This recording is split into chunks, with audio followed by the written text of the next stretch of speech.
Yeah, so I guess to kind of go into the bulk of what we'll be talking about today, um, what are the different like places of struggle you've seen parents come to you with when it comes to their kids ages 0 to 6? I guess to kind of start off at the lower end of the age range and more towards newborn or um, yeah, in the first year. So what are some of like the benefits that you've seen of um, swaddling? Like what is a take on that you have seen it be successful or unsuccessful in certain situations?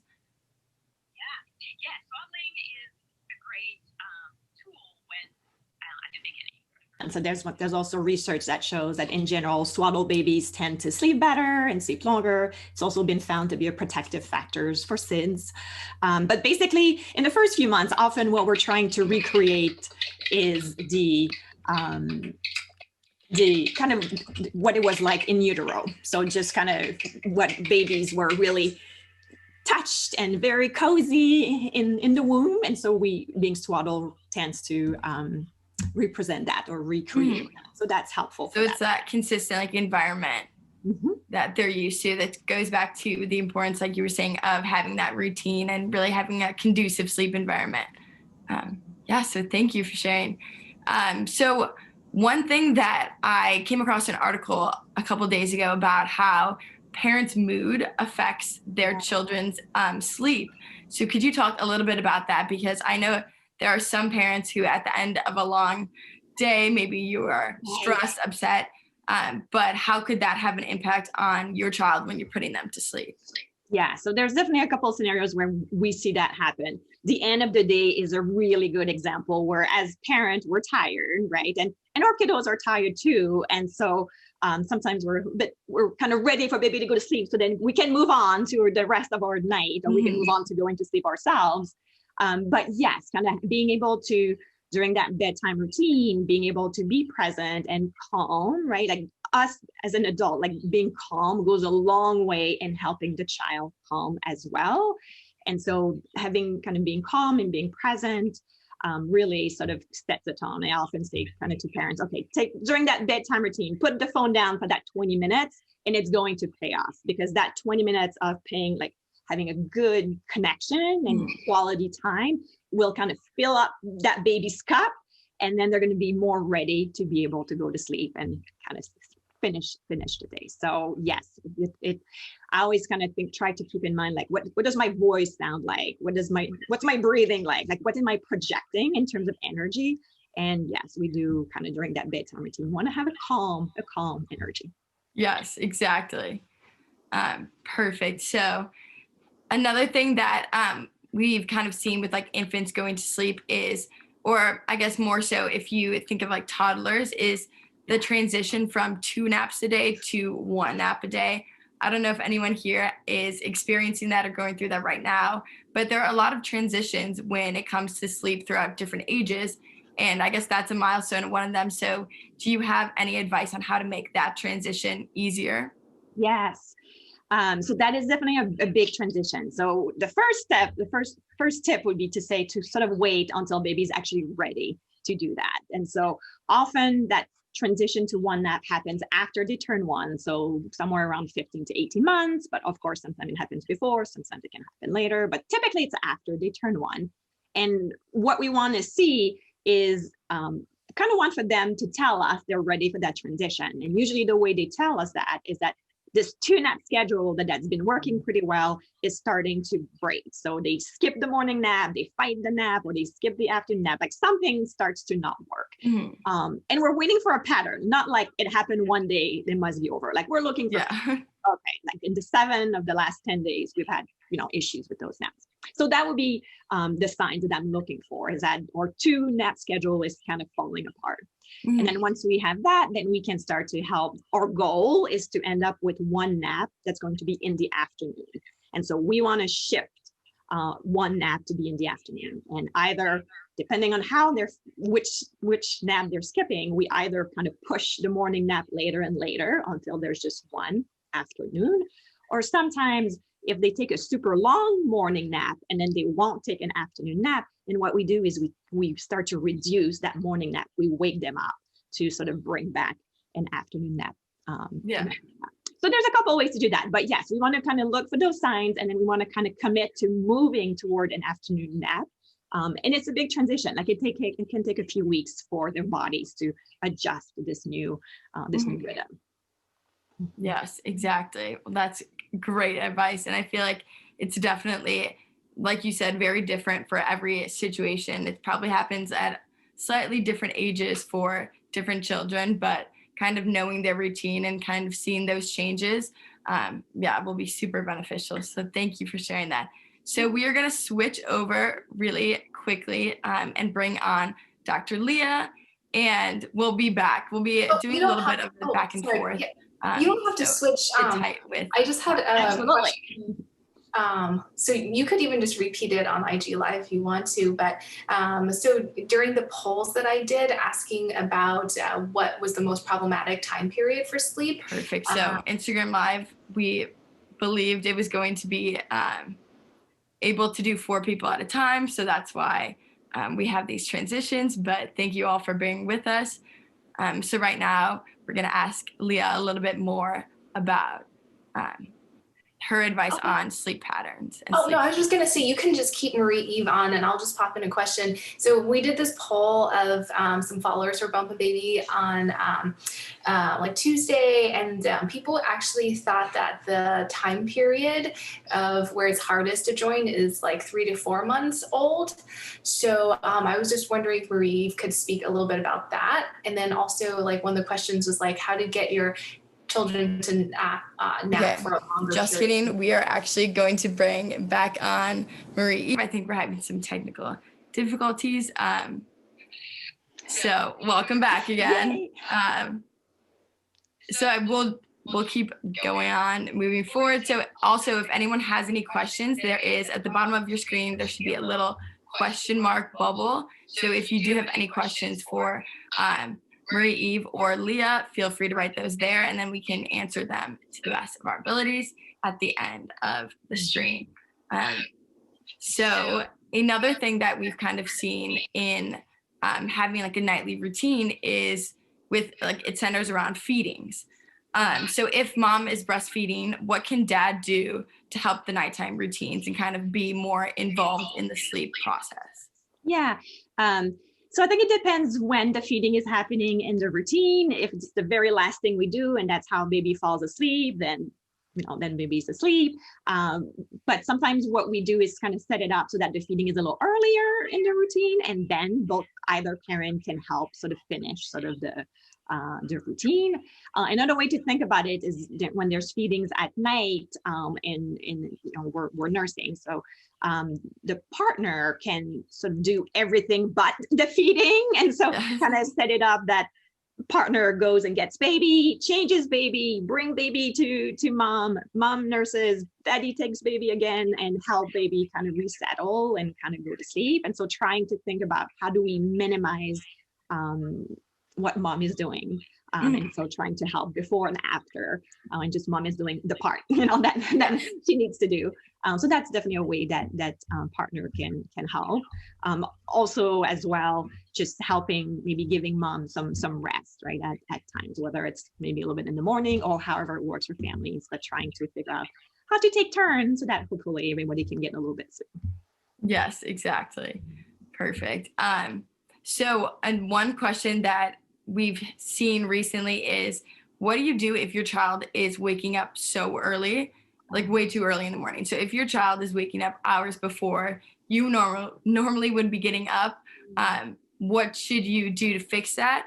Because I know some people, and like you said earlier, trying to keep them up isn't always the best thing to do. So do you have any advice on when your child is waking up at the crack of dawn? Yes, that early rising, like waking up way too early when you're like, oh my gosh, we can't possibly be up, and there's too many hours. So that's definitely a common issue that we see with sleep, and there are a number of reasons that can cause that. Let's start with the easier one, is the environment, right? Is there light at that point? We're definitely in the part of the year now where there's light in the morning, early in the morning. And so is the room dark at that time? So first thing we want to think about. The second thing is that often waking up too early is caused because kiddo was overtired at bedtime. So the same idea of like, okay, we want to get the right timing. That's what you were saying. So often, kiddo is overtired and we move bedtime earlier. And as a result, wake up time moves later, right? So kind of playing with that timing. If it's possible that baby is, a little overtired, that's something I'm going to do. Yeah. And then there's another reason that can also cause these early waking, which is that maybe baby doesn't have the skill to go back to sleep. And so if you think about your night, even as an adult, like if I wake up at midnight, I'm really tired, I go back to sleep. If I wake up at 4:30 and I start to think about my day, it's way harder to go back to sleep because I'm a little bit less tired because I've had several hours of sleep. And so you need to be a good sleeper. You need to have good skill to be able to go back to sleep early morning. And so some kiddos, may not have developed those skills yet, which then makes it hard for them to go back there. So it can be fixed. So the bottom line is there's a reason that this is happening and we can fix it. And it's just kind of figuring out like which one of these reasons is causing this. Like the culprit of that. Exactly. So I guess with that being said, what are your thoughts on sleep debt? So I know some people think that you can really catch up on your sleep and others say that you can't, you should just stick to the same routine. In your opinion, what do you see that looking like? Yeah. I think it depends a little bit on the scenarios. And that's one of those things that it's hard to give sort of a general thing. But in general, if a baby kind of took a way shorter nap than usual or and didn't get enough sleep or for whatever reason, we typically do want to compensate a little bit, but not necessarily like starting to do bedtime at 4 p.m.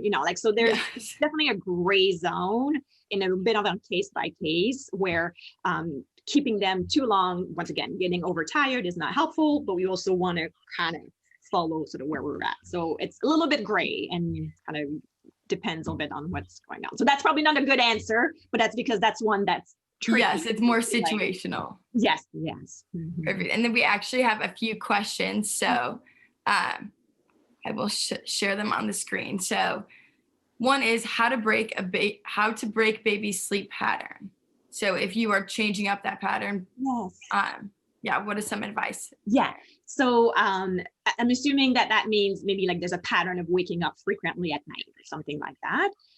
So often the first thing we want to think about is what's happening at bedtime. So how is baby falling asleep at that time? What kind of support are we offering at bedtime? Because chances are, because of the way our brain works, whatever we're offering at bedtime, baby will be looking for that same support at bedtime. So if we bounce baby on the yoga ball at bedtime, there's a good chance that later in the night, they're going to be looking for that same support. So once we're done or we're tired of bouncing baby in the middle of the night, really the first step is to start to practice some new things at bedtime.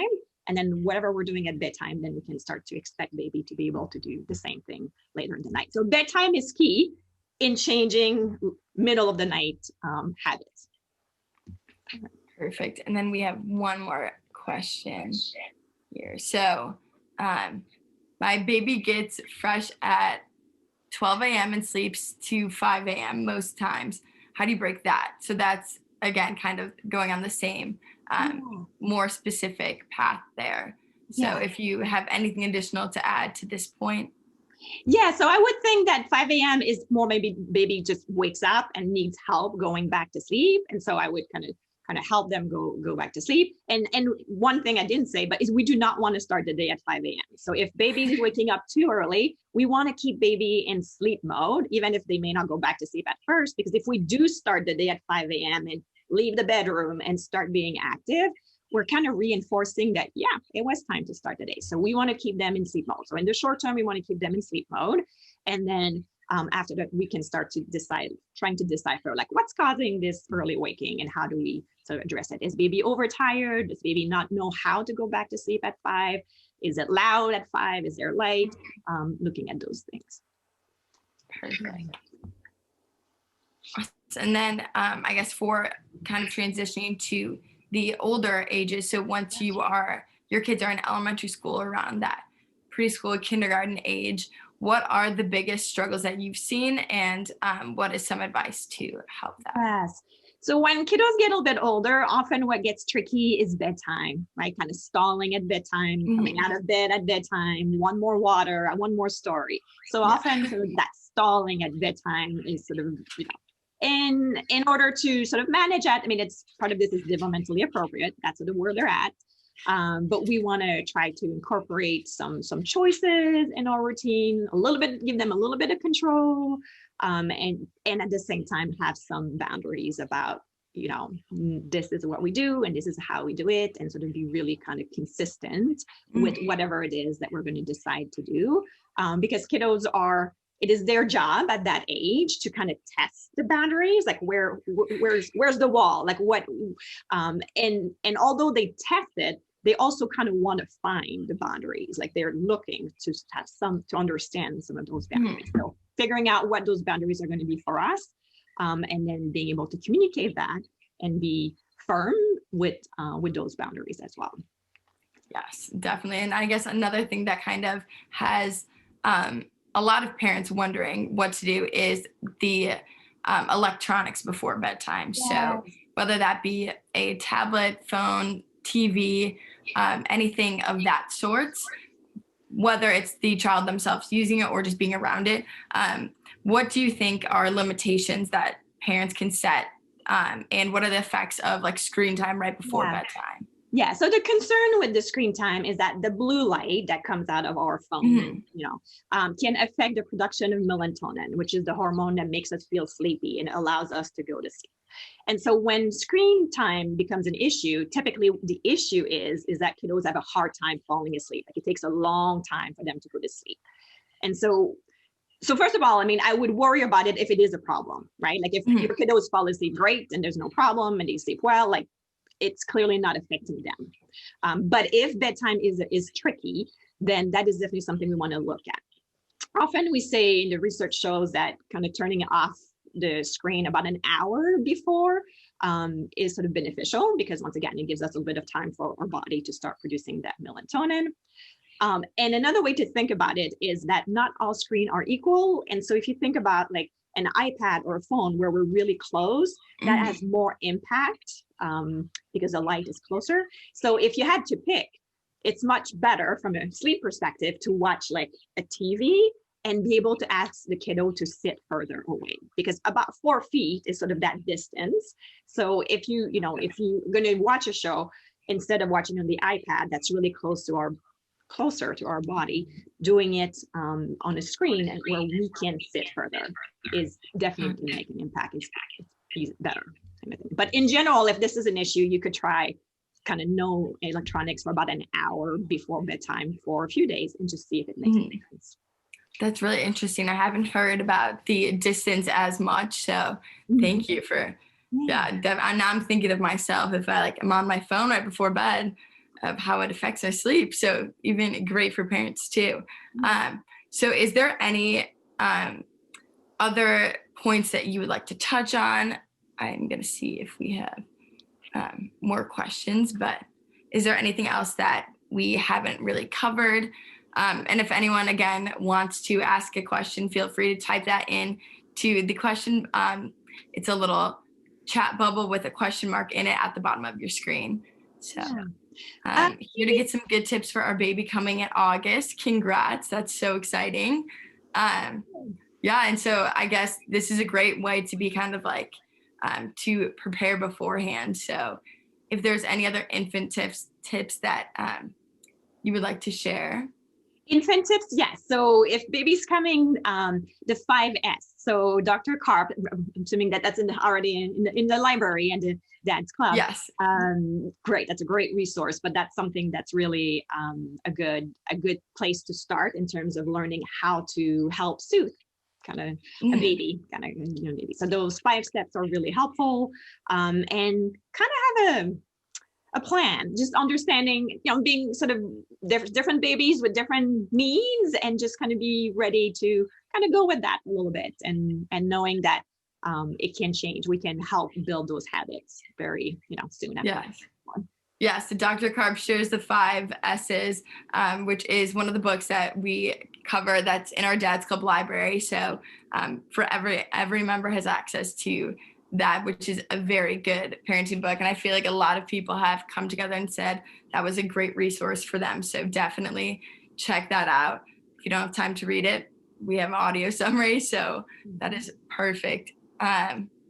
Yes, so I guess then my final question that I have for you is, what do you do in the cases where you have multiple children who have different bedtimes? Yeah. So, and how do you not let them be influenced by their other child's or their siblings' bedtime? Yes, I love that. And it's kind of a bit of a puzzle trying to figure out, how to do that. It depends if they need to go to sleep at the same time or not. But basically, often there's cases where we kind of combine part of the bedtime routine. So there will be a time where we all get together and, each kiddo picks a book and we read a couple books, for example. And then often we then have the oldest maybe go and lay in bed and they get to read one more book, or maybe they get to listen to an audio story or something. And then we take the younger one to bed. And then, 10 minutes later, come back and then be able to have a bit of quality time with the older kiddo and be able to kind of finish their routine.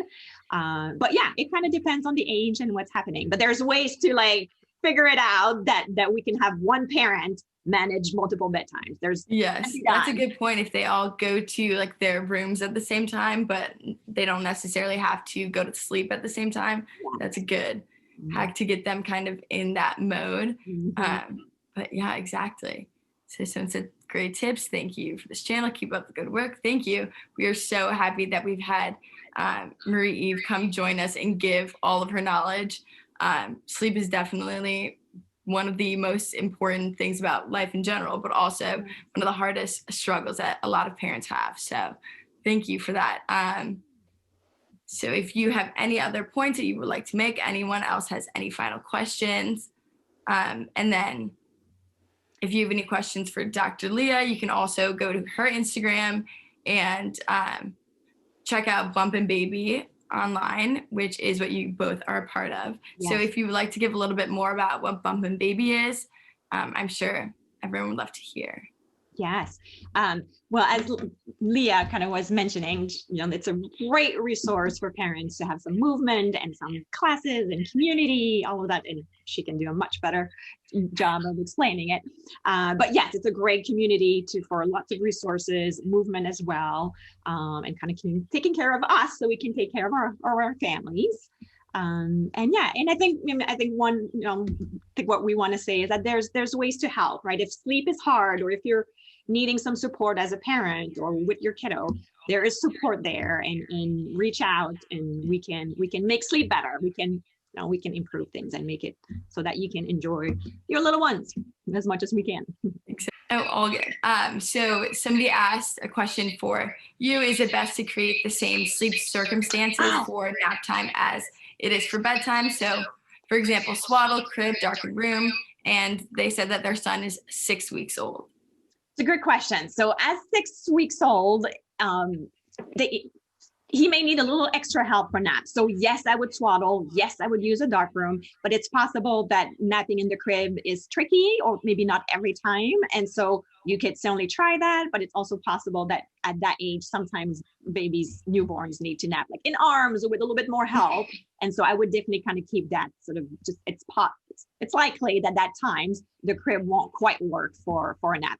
What I find is that usually the naps earlier in the days are easier, and those naps get harder.